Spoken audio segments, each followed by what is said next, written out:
Let's turn our focus now to Africa, the continent, and this time to East Africa, where a major development or diplomatic fallout is unfolding.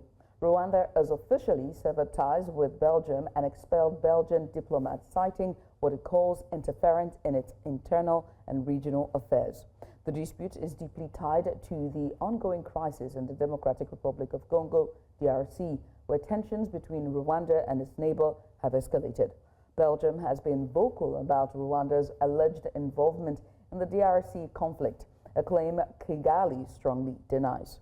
The latest move marks a significant shift in Rwanda's diplomatic posture and could have wider implications for regional stability and also international relations. Well, what does this break in ties mean for Rwanda, Belgium, and the broader dynamics in the Great Lake region? So joining us to unpack the situation is Val Tutwetsi. I'm so sorry, but that was a very difficult name to actually pronounce. But if you'll help me once again with that pronunciation, that's Vahangwele Tutwetsi. There we go. Am I correct? Got it correctly this time. Thank you very much. Yay for me. You're welcome. Thank you very much. Now, Vahangwele, let's get started. Good. Let's start with the core issue here. Why has Rwanda taken this drastic step of severing ties with Belgium? Okay, of course, this is due to Kigali. They're stating that Belgium is actually, undermining the sovereignty of Rwanda, and also Belgium is actually, mobilizing, European Union countries to actually sanction Rwanda because of the conflict in the DRC. As we know that there have been a lot of allegations in terms of like Rwanda supporting the M23 rebels, in Eastern DRC. So the main issue here is that, what the reason why Rwanda actually severed their diplomatic ties with Belgium is because Belgium is actually, spreading lies and also just undermining the sovereignty of Rwanda. So that is what was happening. Also, I mean, there are historical context, into the relation between Belgium and also Rwanda, as we know that Rwanda was actually a colony of Belgium, back, in the 20th century. Very interesting that you should actually bring in history here, because you are correct regarding them being a colony of Belgium.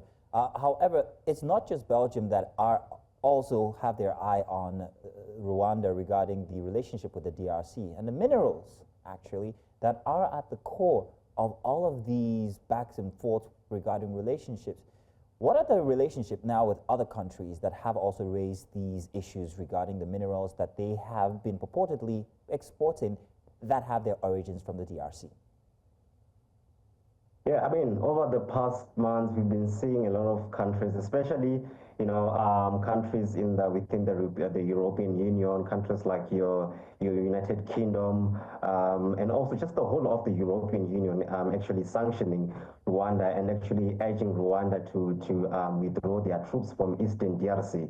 And of course, Kigali, they have actually denied the allegation that they are actually supporting the M23 rebels. And I mean, to their defense, they are saying that they are actually protecting their borders. So Rwanda and the DRC, they actually share the border, which is in the Eastern DRC. So they're actually, denying the allegations. So they have been sanctioned by a lot of countries, and also, if you could remember, I think about a month ago, the sour relations between South Africa and also Rwanda, over South Africa's mission in DRC. So a lot of countries have been condemning and also sanctioning Rwanda of their role in Eastern DRC, and also, I mean, if you look at the human impact, of the conflict in Congo, a lot of people are actually displaced, and a lot of people are actually losing their lives. We're talking about women, we're talking about children. So a lot of countries, including Western countries,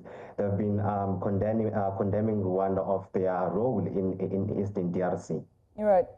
I have to ask at this point, right, about the impact this might have on, Rwanda's international standing, particularly with the European Union, with this diplomatic rift that Rwanda now has with Belgium.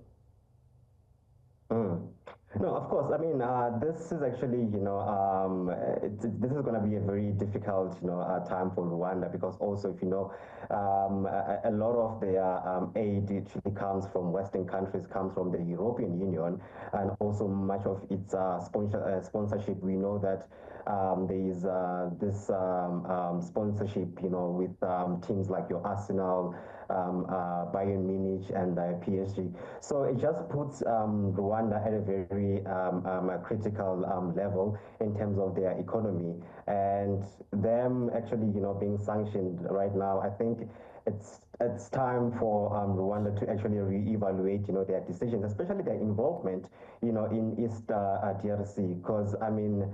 This war actually goes back to the Rwanda genocide, in 1994. And as I mentioned before that, Belgium actually is largely involved what's happening, between the bad relations between DRC and Rwanda. We know that a lot of people in Rwanda, especially the Houthis, actually, they actually fled to East DRC during the Rwanda genocide, and so this particular conflict, it actually has a historical context to it. But with Rwanda actually getting sanctions, it's going to be very difficult for the economy, and also just making sure that their citizens are actually well off. Okay, so now, Vangwele, let's bring in the drama now. We're talking about sanctions for Rwanda. Rwanda's been sanctioned by this, that. Considerations are being put in place for sanctioning them. But then again, they are not exporting these minerals, which have been claimed to have been gotten from the DRC. They're not exporting them to nobody. What about sanctions for the people they're dealing with, the countries they're dealing with? Is anybody talking about that? Has that consideration been put in place? And why is Rwanda taking the fall? Yeah, no, I think, other countries that are actually, benefiting from these minerals.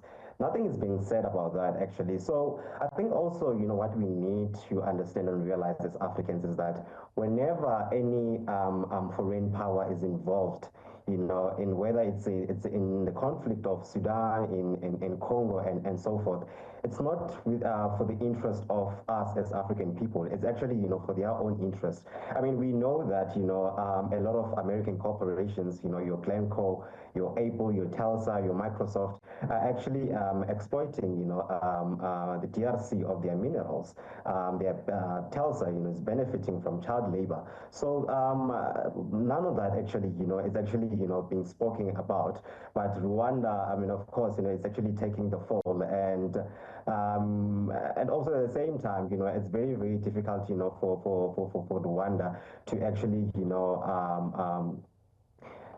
for Rwanda to actually, withdraw their troops, from Eastern DRC, because also, like I said, they're trying to protect and their borders, So, but I think the major thing here is that, you have your companies that are not part of, who are actually, outside Africa, who are actually benefiting from these minerals, and nothing is being said about, their exploitation, and also their direct involvement, in these conflict areas.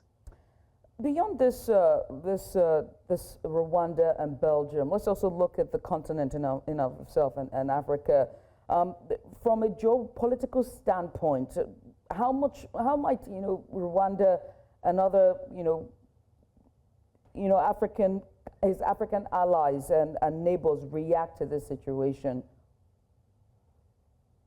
So I think the first thing is that, right, Rwanda, the most important thing is that Rwanda, they need to withdraw their troops from Eastern DRC, right? But at the same time also, yes, it's very important that they actually protect their border.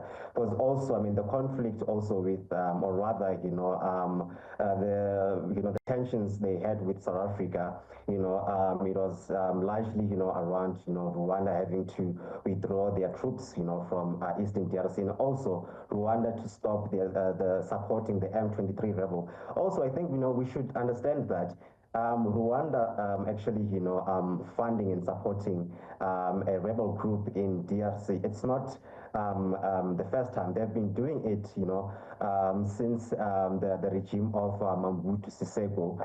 So it's not a new thing. So the most important thing is that Rwanda, they need to realize that, for other African countries to actually support them and back them in their fight against Western countries, they need to acknowledge that, their involvement in the Eastern DRC, they need to withdraw their troops.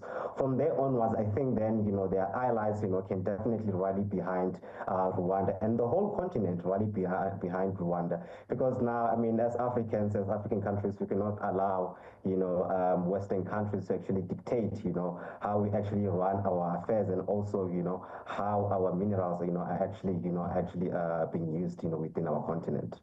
So, Bangwele, if Rwanda stops obtaining these minerals from the DRC under sanction or whatever it is, would it affect, or I should ask, how would it affect the conditions or situations in the DRC? Would it stop the war? Would it what? Would it stop the war if Rwanda was to be stopped from obtaining these minerals from the DRC? I guess the question I'm asking is the Rwandan instance solely responsible for the conflicts inside of the DRC? And would that stop if they were to be sanctioned to the point of them stopping these or getting these minerals from the DRC? Well, I don't think so. I don't think so. So Rwanda is actually, yes, part of the problem, right? Then also that's why it becomes very easier, for Western countries to actually target Rwanda and also put blame on Rwanda. So I think also the problem that we've been having also, not just in DRC, is that most of these Western countries, right, they thrive in chaos. Where there is chaos, that's where they actually thrive. So this particular conflict is not really dependent on Rwanda withdrawing their troops, in DRC. But also the most important thing is that, like I said, the corporations that are actually, benefiting from the minerals in DRC, there should be regulations, very, very, very strict regulations, that seeks to actually protect the mineral wealth, in DRC, and also protecting Congolese, from the escalation of this conflict. Because the rebel groups that are there, in DRC also, they are actually funded.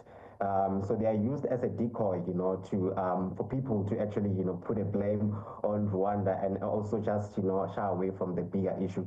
So this particular war is not really dependent on the involvement of Rwanda, but there are other factors that are actually, involved within this conflict. And lastly, I must ask you, to de-escalate these tensions, do you think that diplomacy needs to, in terms of diplomacy, let me just take that again, right? Do you see a diplomatic pathway to de-escalating the tensions in DRC? And do you see the severing of ties of Rwanda and Belgium a pathway to that diplomatic alliance, so to speak, to de-escalate issues? Yes, I do see this de-escalation in terms of like diplomatic channels, right? Like I said that, the problem that, that's, actually happening within the continent as a whole is that, so we have like, a lack of, we have a leadership crisis, within the continent. If you also look at the president of Congo, Felix Tshisekedi, there was a time where the African Union was having like a special sitting regarding, solving the tensions between Rwanda and the DRC. But, he instead of attending that particular session, he went to Germany to attend this other summit. So, which is a problem that, we are being too reliant on, foreign powers instead of like coming together as Africans and also just, solve our issues. But there is definitely, channels in terms of diplomatically to resolve the problem that is happening in the DRC. The first thing, like I said,